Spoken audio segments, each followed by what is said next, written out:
Friends, welcome back to my channel. അപ്പോൾ നമുക്കിന്ന് സിമ്പിളായിട്ടുള്ള ഒരു ഉച്ചയൂണായാലോ. നമുക്കിന്നിവിടെ നെയ്മീൻ ചോറ് ഇട്ടിട്ടുണ്ടായിരുന്നു. അപ്പോൾ അതെങ്ങനെ കറി വെക്കുന്നതെന്ന് ഷെയർ ചെയ്യാമെന്ന് കരുതി. ചുവന്നുള്ളി, പച്ചമുളക്, വെളുത്തുള്ളി, ഇഞ്ചി, കറിവേപ്പില നമ്മൾ എടുത്ത് വെച്ചിട്ടുണ്ട്. ഇനി നമുക്ക് എണ്ണ ചൂടാൻ വെച്ച് എണ്ണ നന്നായിട്ട് ചൂടായി വരുന്നതനുസരിച്ച് കടുവും പച്ചിലയും ഇട്ട് പൊട്ടിച്ചതിന് ശേഷം നമ്മൾ അരിഞ്ഞ് വെച്ചേക്കുന്ന ചുവന്നുള്ളിയും കുറച്ച് ഇഞ്ചിയും കറിവേപ്പിലയും കൂടി ഇട്ട് മൂപ്പിക്കാം. അതിനുശേഷം ചുവന്നുള്ളിയും പച്ചമുളകും ഇട്ട് അതൊന്ന് വഴറ്റിയെടുക്കാം.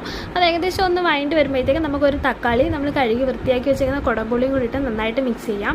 നമ്മൾ പൊടിയെല്ലാം എടുത്ത് വെച്ചിട്ടുണ്ട്, മുളക് പൊടി, മല്ലിപ്പൊടി, മഞ്ഞൾപ്പൊടി. ഇനി അത് നന്നായിട്ട് ആഡ് ചെയ്ത് അതൊന്ന് മൂപ്പിച്ചെടുക്കണം. മൂത്ത് വരുന്നതനുസരിച്ച് കുറച്ച് വെള്ളം ഒഴിച്ച് നന്നായിട്ടൊന്ന് ഇളക്കി ആവശ്യത്തിനുള്ള വെള്ളവും ആവശ്യത്തിനുള്ള ഉപ്പും ചേർത്ത് നമുക്ക് മീനെല്ലാം പിറക്കിയിടാം. മീനെല്ലാം നല്ല പിറക്കിയിട്ടിട്ടുണ്ട്. നമ്മൾ ലാസ്റ്റ് കുറച്ച് ഒരു പെരുംജീരകം പൊടിച്ചതും കൂടി ഇട്ട് കൊടുക്കുന്നുണ്ട് ഒരു മണത്തിന് വേണ്ടിയിട്ട്.